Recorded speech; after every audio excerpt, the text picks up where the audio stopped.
Well, Hi, is this David? it's David, is it Colin? it's Cologne. Okay.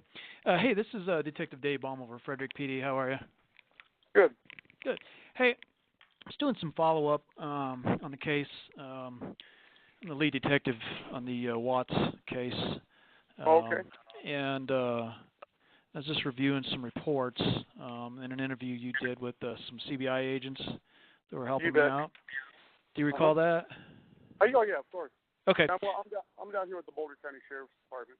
Okay. What do you do there? I'm in charge of maintenance for headquarters in the jail. Oh, okay. Is this a bad time, or are we okay? Well, no, I'm that's fine. Go ahead. Okay. Yep. So the reason I'm calling is because I was reading a report, and coincidentally, about the same time, I got a notification that of a letter. Do you recall sending a letter to Chris?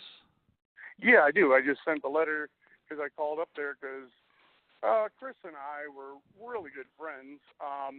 And the night of August 13th, we got a call from a mutual friend that said, hey, you didn't know what's going on with Shanann and the girls. And I said, I have no idea, dude.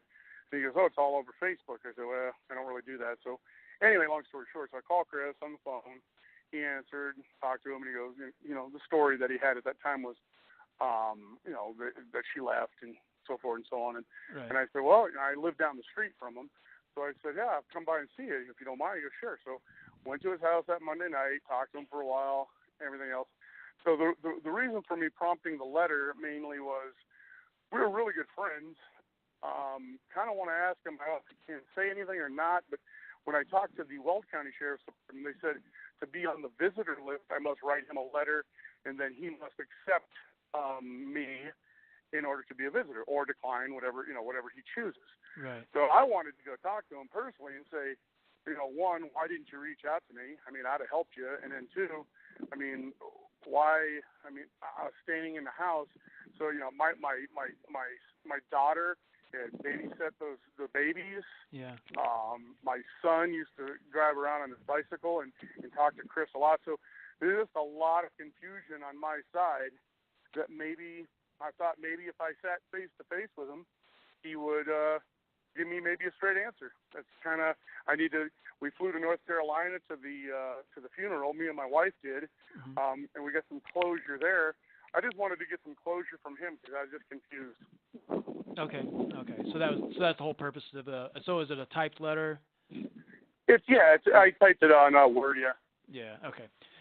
So you're saying the main reason you did that is just to like you said, get some closure and figure out what was going on, and then maybe just put this behind you, and you're hoping. Exactly. Yeah, because it's been weighing on us pretty good. I mean, yeah. For since it's happened, like I said, we live right. I mean, we helped each other move into the to the neighborhood, and they came from North Carolina, and I met Chris down at. I used to have my own business, and I met Chris down at a Ford dealership. We became pretty good friends because I'm from the South as well, and we just kind of hit it off real well. We like to talk, and like I said, that night I went over to see him, and he was just like, oh yeah, Shanann, Shanann, she split, she took the babies, and I don't know where she's at. And I thought it was a little odd, but I also knew Shanann pretty well. I know she was a very overbearing lady.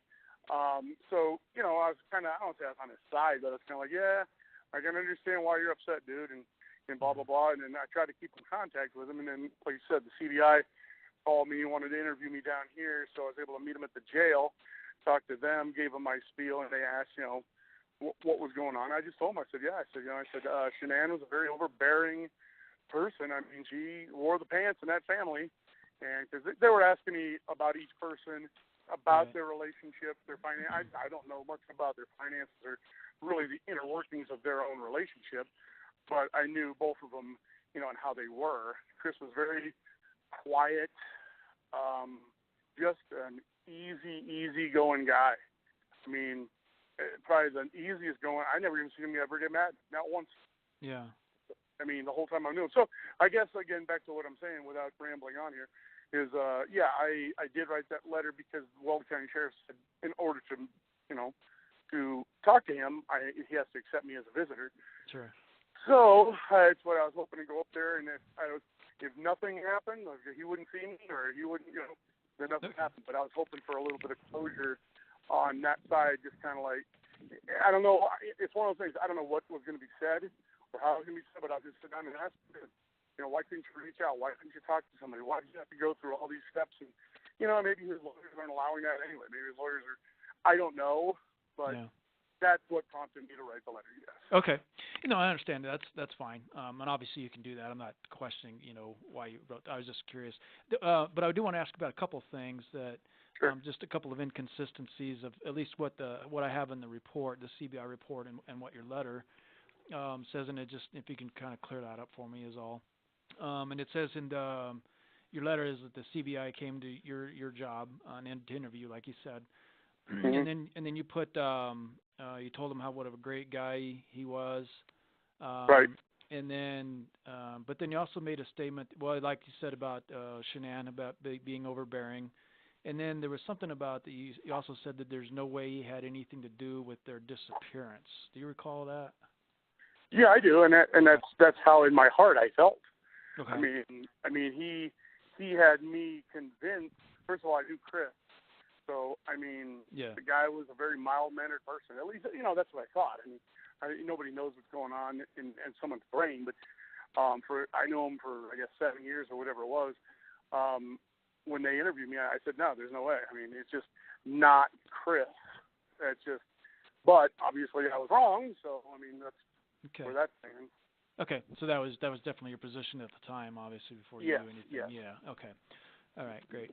Then you said you guys are pretty good friends, but did you see each other very much at all, or I know you're neighbors, but it was a yes and no. Everybody's busy. I got kids and the family and all that kind of stuff. So for we'd have barbecues or house parties, and they'd come by for a little bit because they had the little ones to get them to bed early. But they ended up here and there. But we hadn't seen each other for probably a few months. I can't remember exactly. I think we talked on the phone or chatted, or I bought some land down in Florida, and I think it was in June. They're like congratulating me on, that because that's where I'm from. I'm moving back when I retire from here. But it wasn't like a lot of contact, but it was we lived in the same neighborhood, so I'd see him at the mailbox. Sure, mail. Right. Yeah, and just BS with him there. Right. That wasn't like you hung out on weekends and stuff like that. No, not as much. Cause we're in different worlds. Because our kids are older and high school kids and kind of running around doing their thing, and they got little ones. So, it was just kind of every once in a while. Ellie, who's my stepdaughter, she would babysit the little ones when they would need a hand with something and that kind of stuff. But yeah, sure. that's about the size of that. Okay. All right. So sounds good. I think I understand more of what your position is and what the letter's about. So that makes more sense. I just wanted to clear up a couple of inconsistencies. At least with the report that I have from the CBI report, it didn't have anything in there specifically like that you just explained. So I just wanted to clear that up. So that was the whole purpose for my call. Oh, no sweat, buddy. Okay. All right. All right. Do you have any questions for me? The only thing I got, and I don't know if it's since you've been informed of the letter, is are there, and maybe that's up there, I don't know, but am I allowed to visit, or did he accept that, or is it a no-no, or I don't know? Yeah, as far as I know. That's, I don't know all the policies and procedures for the Weld County Jail as far as visitations, but I don't think he's restricted from visitors. So obviously it's up to him whether or not he approves it. I think that's how that works. That would definitely be a better question for them. Okay, yeah, I'll give them a call up there. That's fine. I just thought maybe they said something to you. Like, obviously you got the letter, and they want to follow up with stuff. And I kind of almost expected a call because I understand it's such a sensitive event. Yeah. So I was kind of like, so I wonder if they'll give me a shout, questioning my letter or whatever. I didn't know the Frederick. You guys would. I didn't know if it was like Weld County or somebody. I didn't know, but yeah. Okay, well, I'll call the jail and see if he's been given the letter and if it's okay to, pay a visit and maybe get some closure to this. If not, whatever, but at least I know I tried. Yeah, that's true. Yeah, I agree with that. So, okay. Well, great. Well, thank you for your time, sir. I appreciate it.